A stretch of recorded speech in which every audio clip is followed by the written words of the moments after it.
আচ্ছা ঠিক আছে, তুমি শান্ত হও, তুমি থাকো, আমি রান্নাটা করে আসি।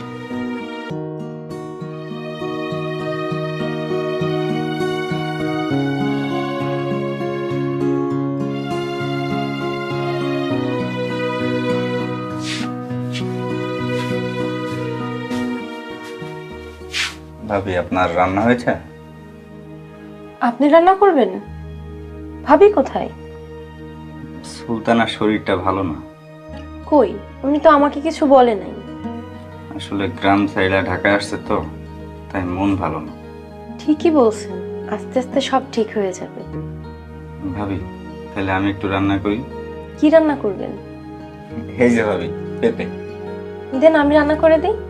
না ভাবি থাক, আমি রান্না করতে পারি, ব্যাচেলার থাকতে থাকতে সব শিখে গেছি। ঠিক আছে, তাহলে আপনি রান্না করেন, আমি পরে করবো। ঠিক আছে ভাবি।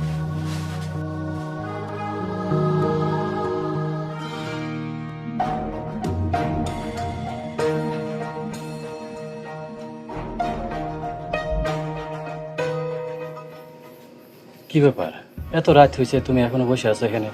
চলো ঘরে চলো। না, মায়ের জন্য আমার একটুও ভালো লাগতেছে না।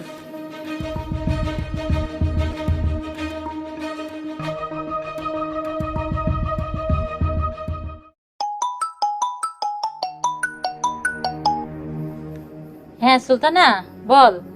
মা, তোমরা এমন অসহায় পড়া লাগে আমার বিয়া দিছো, আমার জীবনটা কেন নষ্ট করলা?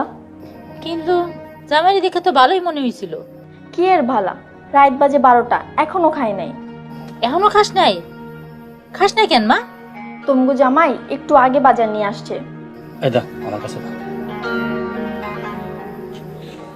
মারে দেখ, একটু কষ্ট কর, কষ্ট করলে পরে দেখবি অবশ্যই সুখ আসবো। না, আমি খরাইত্যা জামাই লগে সংসার করতে পারুম না। দেখ মা, এমন করিস না, একটু বোঝার চেষ্টা কর। তোমরা যদি আর বেশি কথা কইছো, আমার এই দুই চোখ যেদিকে যায় আমি সেদিকে চলে যাবো। সুলতানা, সুলতানা, মা এটা ফোনটা কেটে দিল।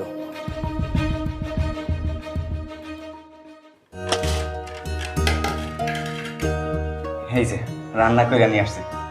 কি রান্না করছো? পেঁপে রান্না করছি। এই, তুমি কি পেঁপে ছাড়া অন্য কিছু বাজারে দেখো না? আসলে সব সবজির দাম তো একটু বেশি, টাকাই কুলায় না। তোমার যদি এতই অভাব, তাহলে বিয়া করছো কেন? হ্যাঁ, এখন একটু খাও, কালকে মাছ গোস্ত নিয়ে আসবো। প্রতিদিন পেঁপে, আমি আর এই পেঁপেটা খাইতে পারুম না। প্লিজ খাও, নাহলে তো তুমি অসুস্থ হয়ে পড়বা। তোমার লাগে যেদিন আমার বিয়ে হয়েছে